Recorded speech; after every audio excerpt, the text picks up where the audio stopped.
te puta a e te tera penihitu. Wa haere I hora te ar I raua o hamana e amu I te maa I o te ar I vehinira I o e te tera. Wa prof ahau atura te ar ia e te tera I te inur a ngwena I taua mahana pitira. E aha to oehin aro e te ar I vehine e te tera? E hor o hi atu ia oe. E aha ta oe anime? E whati ahia e tanu atu I te awha o te patire ia nei. Wa pro maira te ar I vehine o te tera. Te ite hia maira vau e oe, e te ar I e. E ati aho I ia oe, e te ar I. Te ie to uhin aro ia ora vau. Te ie hoi tau e ani atu, ia ora to ura mo tata. Wa hoona roa hia hoi matou.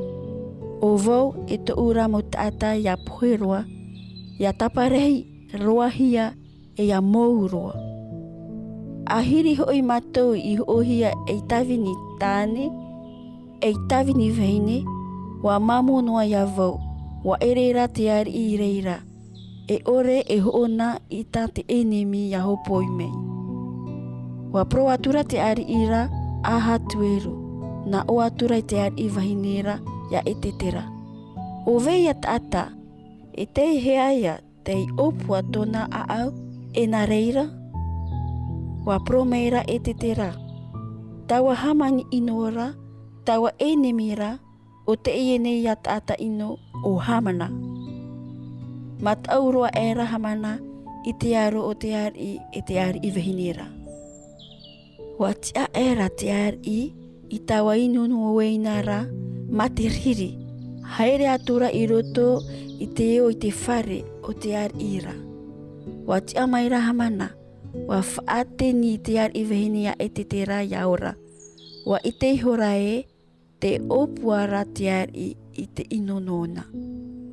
Wa hoi maira te ar I me roto me te o I te whare o te ar ira I roto I tawa inur a ueinara. Roe hia mai te aturi noara hamana ini ai te roe I te oto hia e te terara. Te na o noara te ar I. E rawe ane hoi oia te ar I vehine I mua I ta uaru nei I roto I te whare. Te puroror a tu taua purora me roto mai I te waha o te ar ira. Wa tapo I atura rato I to hamana mata. Wa pro atura te hoi einuta o harapona I te ar I. Inaha atua te rira e pe ahoro I te tupiti I te teitei na hamana I rawe no moro te tae. Nāna I te promai te ea te ar ira, te tia noara I roto I te whare o hamana. Wa pro atura te ar I. O iai hoa te ri I reira. Wa rawe I hora rato, wa tāri atura ia hamana in ai te rira I hamani hia e ana no moro te tae.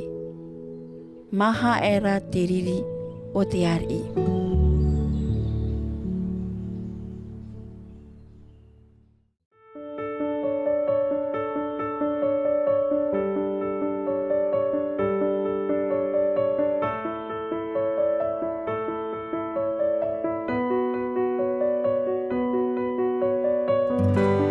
C'était votre lecture quotidienne de la Bible en langue tahitienne proposée par le Centre Média Adventiste, disponible en replay sur cma.adventiste.pf.